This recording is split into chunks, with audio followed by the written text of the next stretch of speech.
प्रकृति का एक नियम है, वह कभी भी अनावश्यक निर्माण नहीं करती। पेड़ की जड़ें केवल मिट्टी पकड़ने के लिए नहीं होती, वह पूरे वृक्ष को जीवन देती हैं। नदी केवल पानी नहीं बहाती, वह सभ्यताओं को जन्म देती है। सूर्य केवल प्रकाश नहीं देता, वह जीवन का आधार है। फिर क्या यह संभव है कि रीढ़, जो तुम्हारे पूरे अस्तित्व का केंद्र है, केवल शरीर को खड़ा रखने के लिए बनी हो? यही वह प्रश्न है जिससे यात्रा शुरू होती है। तुमने शायद ध्यान दिया होगा कि अधिकांश जीव झुककर चलते हैं। कोई 4 पैरों पर है, कोई धरती के बिल्कुल निकट, लेकिन मनुष्य वह सीधा खड़ा है। विज्ञान कहता है कि यह विकास की प्रक्रिया है। यह उत्तर अपने स्थान पर ठीक है, लेकिन क्या कहानी यहीं समाप्त हो जाती है, या विकास के पीछे भी कोई और गहराई छिपी है जिसे विज्ञान माप नहीं सकता? सोचो, यदि सीधा खड़ा होना केवल सुविधा होती तो दुनिया की लगभग हर प्राचीन साधना में रीढ़ को सीधा रखने पर इतना जोर क्यों दिया गया? योग कहता है रीढ़ सीधी रखो, ध्यान कहता है रीढ़ सीधी रखो। तपस्वी घंटों तक बिना हिले बैठे रहते हैं, लेकिन रीढ़ झुकने नहीं देते। आखिर क्यों? क्या वे सब केवल शरीर की मुद्रा सुधार रहे थे, या वे किसी ऐसे द्वार के सामने बैठे थे जिसे शब्दों में समझाना संभव नहीं? मनुष्य की सबसे बड़ी समस्या यही है कि वह हर रहस्य को बहुत जल्दी साधारण बना देता है। उसने पर्वतों को पत्थर कहा, समुद्र को पानी कहा, आकाश को खाली जगह कहा, और फिर उसने रीढ़ को भी सिर्फ हड्डी कह दिया। नाम मिल गया, इसलिए खोज बंद हो गई। लेकिन किसी चीज का नाम जान लेना उसे जान लेना नहीं होता। एक बच्चे को यदि किसी सितारे का नाम बता दिया जाए तो क्या वह उस सितारे का रहस्य समझ लेता है? नहीं। नाम केवल पहचान देता है, अनुभव नहीं। उसी तरह रीढ़ की हड्डी केवल एक नाम है। प्रश्न यह है कि उसके पीछे क्या छिपा है। शायद इसी कारण संसार की अनेक आध्यात्मिक परंपराएं रीढ़ को केवल शरीर का अंग नहीं मानती। वे उसे एक मार्ग कहती हैं, एक सेतु, एक ऐसा मौन रास्ता जहां से मनुष्य बाहर की दुनिया से भीतर की यात्रा पर निकल सकता है। लेकिन विचित्र बात यह है कि इन संकेतों को सुनने वाले बहुत कम हुए। अधिकांश लोग शब्दों को याद करते रहे, संकेतों को भूल गए, और तब धीरे धीरे एक ऐसा रहस्य जो हर मनुष्य के भीतर मौजूद था, उसी मनुष्य से छिप गया। तुम्हें कभी यह अजीब नहीं लगा कि जीवन भर हम अपने चेहरे को आईने में देखते हैं, लेकिन उस आधार को कभी नहीं देखते जिस पर पूरा शरीर टिका है? हम बाहर की सुंदरता संवारते रहते हैं, भीतर के स्तंभ की ओर शायद ही कभी ध्यान जाता है। हो सकता है यही भूल सबसे बड़ी भूल हो, क्योंकि कभी कभी सबसे बड़ा खजाना वहां नहीं छिपा होता जहां हम खोज रहे होते हैं। वह वहीं छिपा होता है जहां देखने की आदत ही नहीं होती। और यदि सचमुच रीढ़ के भीतर कोई ऐसा रहस्य छिपा है जो केवल शरीर का नहीं बल्कि चेतना का भी है, तो फिर अगला प्रश्न और भी गहरा हो जाता है। आखिर इस रीढ़ में ऐसा क्या है जिसे जानने के बाद प्राचीन ऋषि मौन हो गए, और जिसे आधुनिक मनुष्य आज भी केवल एक हड्डी समझकर अनदेखा कर रहा है? यदि रीढ़ केवल हड्डियों का स्तंभ है, तो फिर ध्यान में बैठते ही सबसे पहला निर्देश यही क्यों दिया जाता है कि रीढ़ सीधी रखो? कोई यह क्यों नहीं कहता कि हाथ कैसे रखो, पैर कैसे रखो, आंखें कैसी हो? हर परंपरा, हर साधना, हर मौन यात्रा आखिर इसी एक बिंदु पर आकर क्यों ठहर जाती है? यहीं से रहस्य और गहरा होने लगता है। मनुष्य जब बाहर की दुनिया में जीता है, तब उसकी पूरी चेतना इंद्रियों के माध्यम से बिखरी रहती है। आंखें बाहर दौड़ती हैं, कान बाहर सुनते हैं, मन बाहर की घटनाओं में उलझा रहता है। लेकिन जैसे ही कोई भीतर की ओर मुड़ना चाहता है, सबसे पहले उसके शरीर की व्यवस्था बदल दी जाती है। यह संयोग नहीं है। कभी शांत होकर बैठना, बिना किसी उद्देश्य के, केवल अपने बैठने के ढंग को महसूस करना। तुम पाओगे कि शरीर की प्रत्येक मुद्रा मन की दशा को प्रभावित करती है। जब कंधे झुक जाते हैं, विचार भी भारी होने लगते हैं। जब गर्दन लगातार नीचे रहती है, भीतर का उत्साह भी जैसे सिकुड़ने लगता है। और जब शरीर सहज होकर ऊपर उठता है, तो बिना किसी कारण भीतर हल्कापन जन्म लेने लगता है। क्या केवल शरीर बदलने से मन बदल सकता है? यह प्रश्न सदियों से साधकों को आकर्षित करता रहा है। प्राचीन योगियों ने एक अद्भुत बात कही। उन्होंने कहा, शरीर और मन दो अलग अलग वस्तुएं नहीं हैं, वे एक ही घटना के दो छोर हैं। जहाँ शरीर में सूक्ष्म परिवर्तन होता है, वहीं मन में भी उसकी प्रतिध्वनि सुनाई देती है। इसलिए जिसने केवल विचारों को बदलने की कोशिश की, वह आधी यात्रा पर ही रुक गया, और जिसने शरीर को समझे बिना ध्यान करना चाहा, वह भी अधूरा रह गया। इसीलिए रीढ़ को केवल हड्डियों की श्रृंखला नहीं माना गया, उसे एक ऐसे मौन मार्ग का प्रतीक समझा गया जहां स्थिरता जन्म लेती है। ध्यान देना, जब कोई व्यक्ति अत्यधिक भयभीत होता है, उसका शरीर अपने आप सिकुड़ जाता है। जब कोई गहरे आत्मविश्वास में होता है, उसका शरीर बिना प्रयास के खुल जाता है। किसी ने उसे अभिनय नहीं सिखाया, भीतर जो घटा वही बाहर दिखाई देने लगा। अब एक और प्रश्न उठता है, यदि भीतर की दशा शरीर को बदल सकती है, तो क्या शरीर की सजग अवस्था भी भीतर को प्रभावित कर सकती है? यहीं से साधना का विज्ञान प्रारंभ होता है। ध्यान में बैठा हुआ व्यक्ति केवल आंखें बंद नहीं करता, वह अपने भीतर एक ऐसी स्थिरता को आमंत्रित करता है जो सामान्य जीवन में कभी अनुभव नहीं होती। धीरे धीरे उसे लगता है कि सांस पहले जैसी नहीं रही, उसका प्रवाह बदल रहा है। समय जैसे धीमा पड़ने लगता है, विचारों की भीड़ थोड़ी दूर खड़ी दिखाई देती है। कई लोगों को इस अवस्था में शरीर के भीतर हल्का कंपन महसूस होता है। किसी को गर्माहट का अनुभव होता है, किसी को लगता है कि रीढ़ के आसपास एक अनजानी सजगता जाग रही है, किसी को गहरा मौन घेर लेता है। लेकिन यही सबसे बड़ी भूल हो जाती है। मनुष्य तुरंत अनुभवों को पकड़ लेना चाहता है। वह सोचता है कि यही मंजिल है, जबकि अनुभूति केवल संकेत होती है, सत्य नहीं। बादलों को देखकर कोई यह नहीं कह सकता कि उसने आकाश को जान लिया।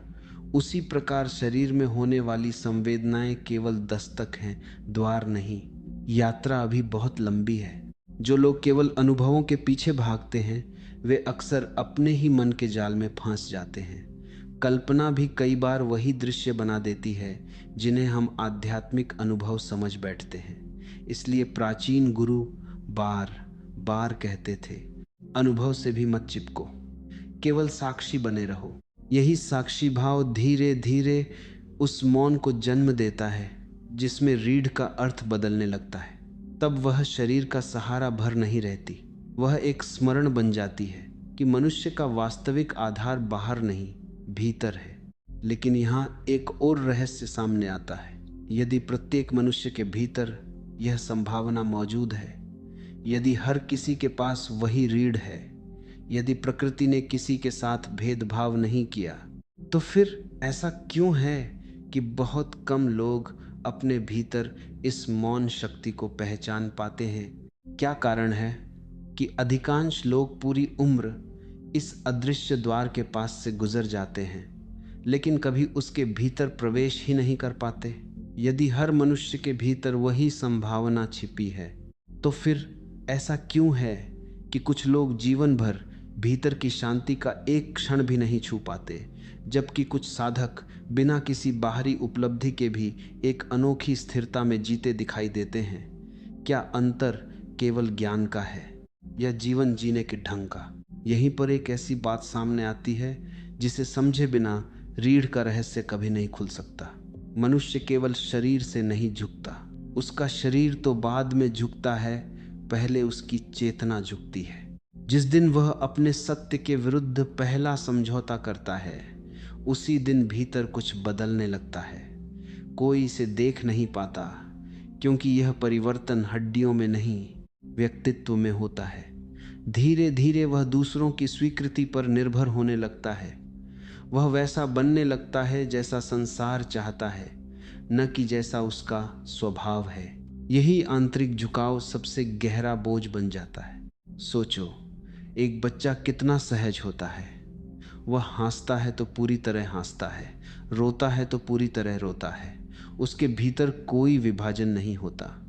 लेकिन जैसे जैसे उम्र बढ़ती है, उसे सिखाया जाता है कि कब मुस्कुराना है, कब चुप रहना है, कब अपने आंसू छिपाने हैं, कब अपने क्रोध को दबाना है। धीरे धीरे वह स्वयं से दूर होने लगता है। बाहर से वह सफल दिख सकता है, भीतर से बिखरने लगता है। इसी बिखराव का प्रभाव केवल मन पर नहीं पड़ता, पूरे जीवन पर पड़ता है। जब मन लगातार संघर्ष में रहता है, तब शरीर भी उस संघर्ष की भाषा बोलने लगता है। यह भाषा शब्दों की नहीं होती, आदतों की होती है। कभी ध्यान देना, जो व्यक्ति हमेशा भय में जीता है, उसके निर्णय भी भय से जन्म लेते हैं। जो व्यक्ति लगातार तुलना करता है, उसके भीतर कभी संतोष नहीं ठहरता।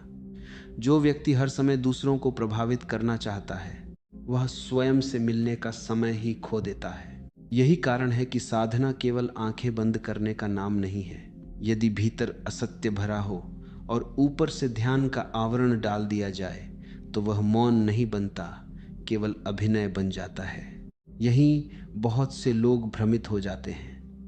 वे समझते हैं कि कुछ विशेष आसन, कुछ विशेष विधियां या कुछ विशेष शब्द उन्हें बदल देंगे।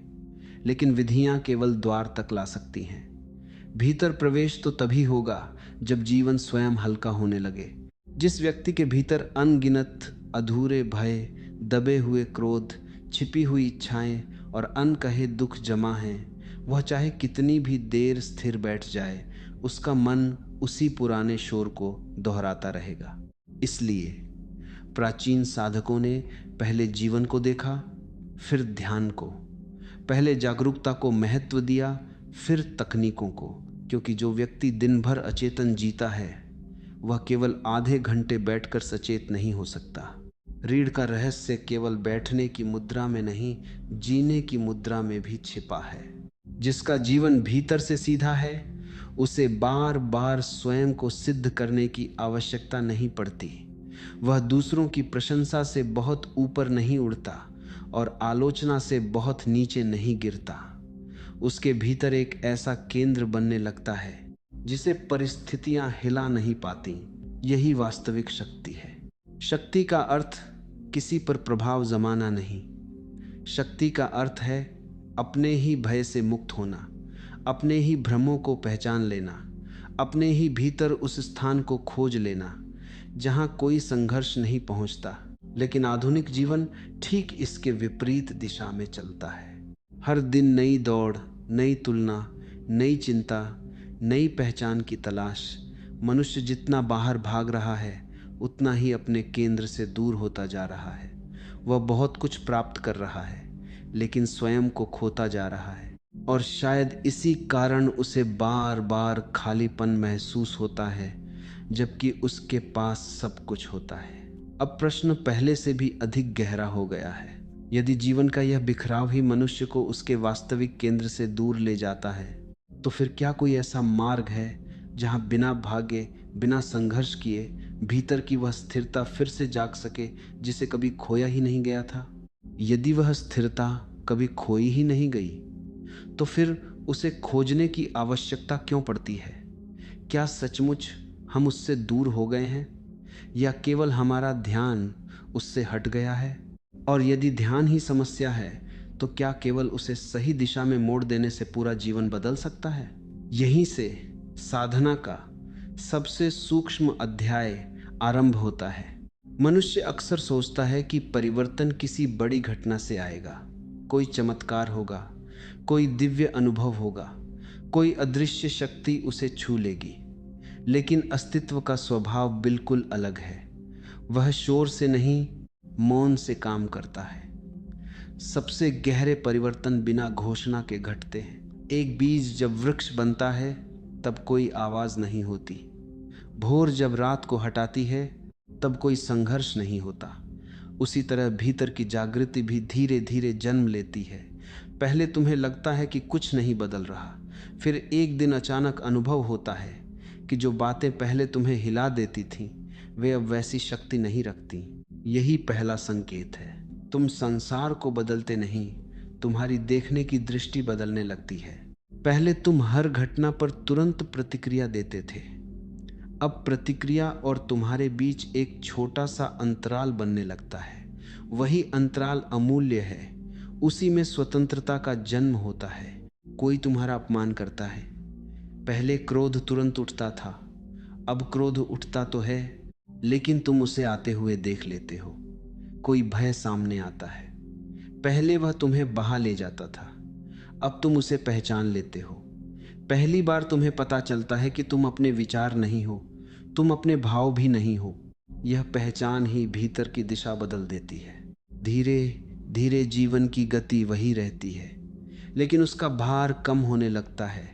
काम वही हैं, लोग वही हैं, जिम्मेदारियां भी वही हैं, फिर भी भीतर कोई अनावश्यक तनाव नहीं रहता, जैसे कोई अदृश्य गांठ खुलने लगी हो।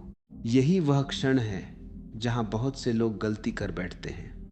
वे इस शांति को पकड़ लेना चाहते हैं, वे चाहते हैं कि यह हमेशा बनी रहे, लेकिन जिसे पकड़ने की कोशिश की जाती है वह फिर वस्तु बन जाती है, और जो वस्तु बन गई वह खो भी सकती है। साधना का रहस्य पकड़ने में नहीं, बहने में है। नदी इसलिए समुद्र तक पहुंचती है क्योंकि वह हर मोड़ को स्वीकार करती है। यदि वह किसी एक स्थान पर रुक जाए तो वही उसका अंत बन जाएगा। चेतना भी ऐसी ही है, उसे निरंतर जागरूकता चाहिए, संग्रह नहीं। धीरे धीरे एक और परिवर्तन घटता है। तुम दूसरों को बदलने की इच्छा खोने लगते हो। पहले तुम्हें लगता था कि तुम्हारी बेचैनी का कारण लोग हैं, परिस्थितियां हैं, भाग्य है। अब दिखाई देने लगता है कि अशांति का स्रोत बाहर नहीं, भीतर की अचेतनता थी। यह समझ किसी पुस्तक से नहीं आती, यह अनुभव से जन्म लेती है, और जब यह अनुभव गहराता है तब रीढ़ का अर्थ भी बदलने लगता है। अब वह केवल शरीर की धुरी नहीं लगती, वह तुम्हें हर क्षण स्मरण कराती है कि जीवन का आधार भीतर की सजगता है। जैसे कोई मौन दीपक लगातार जल रहा हो, उसे दिखाने की आवश्यकता नहीं, केवल उसके प्रकाश में जीने की आवश्यकता है। इसीलिए सच्चे साधकों के पास बैठने पर कई बार शब्दों से अधिक उनका मौन काम करता है। वे तुम्हें कोई सिद्धांत नहीं देते, वे तुम्हें अपने भीतर लौटने की दिशा देते हैं, क्योंकि उन्होंने जान लिया है कि सत्य उधार नहीं लिया जा सकता।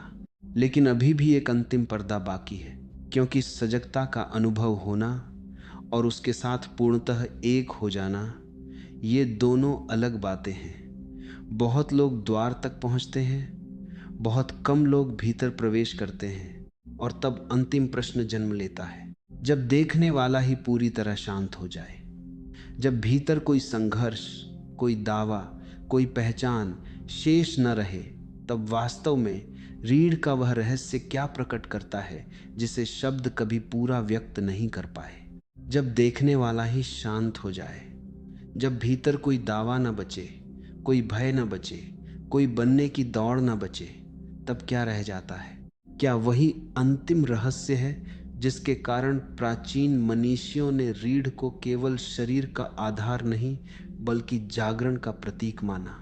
यहीं पर शब्द धीरे धीरे अपनी सीमा पर पहुंच जाते हैं। कुछ बातें समझाई जा सकती हैं, लेकिन कुछ केवल जी जा सकती हैं। यदि कोई तुम्हें मधु का स्वाद 1000 शब्दों में बताए, तब भी वह स्वाद तुम्हारी जीभ तक नहीं पहुंचेगा।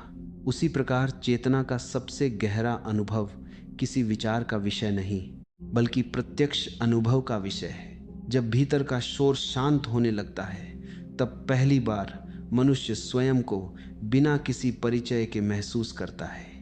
अब वह अपने नाम से नहीं जुड़ा होता, अपने पद से नहीं जुड़ा होता, अपनी उपलब्धियों या असफलताओं से भी नहीं जुड़ा होता। जो कुछ उसने जीवन भर मैं समझ रखा था, वह धीरे धीरे धुंध की तरह छंटने लगता है। और आश्चर्य यह है कि कुछ भी खोता नहीं, बल्कि पहली बार ऐसा लगता है कि जो वास्तविक था वही सामने आया है। तभी समझ में आता है कि जीवन का सबसे बड़ा संघर्ष बाहर की दुनिया से नहीं था। संघर्ष उस झूठी पहचान को बचाने का था जिसे हमने वर्षों तक अपना चेहरा समझ लिया था। उसी को बचाने में सारी ऊर्जा खर्च होती रही। उसी के कारण भय था, तुलना थी, ईर्ष्या थी, असुरक्षा थी। जैसे ही यह बोझ हल्का होता है, भीतर एक अनकही स्वतंत्रता जन्म लेती है। यह स्वतंत्रता किसी नियम को तोड़ने से नहीं आती। यह इसलिए आती है क्योंकि अब तुम्हें स्वयं को साबित करने की आवश्यकता नहीं रहती। जो स्वयं को जान लेता है वह प्रमाण नहीं मांगता। यही रीढ़ का रहस्य अपने प्रतीकात्मक अर्थ में प्रकट होता है। सीधा होना केवल शरीर की अवस्था नहीं रह जाता, यह चेतना की अवस्था बन जाता है। अब भीतर कोई टेढ़ापन नहीं रहता। विचार आ सकते हैं, भावनाएं आ सकती हैं, परिस्थितियां बदल सकती हैं, लेकिन केंद्र अचल रहता है। इसी केंद्र को अनेक परंपराओं ने अलग अलग नाम दिए। किसी ने उसे साक्षी कहा, किसी ने आत्मा, किसी ने शून्य, किसी ने मौन। नाम बदलते रहे, संकेत एक ही रहा। लेकिन मनुष्य ने नामों पर बहस की, संकेत को खो दिया।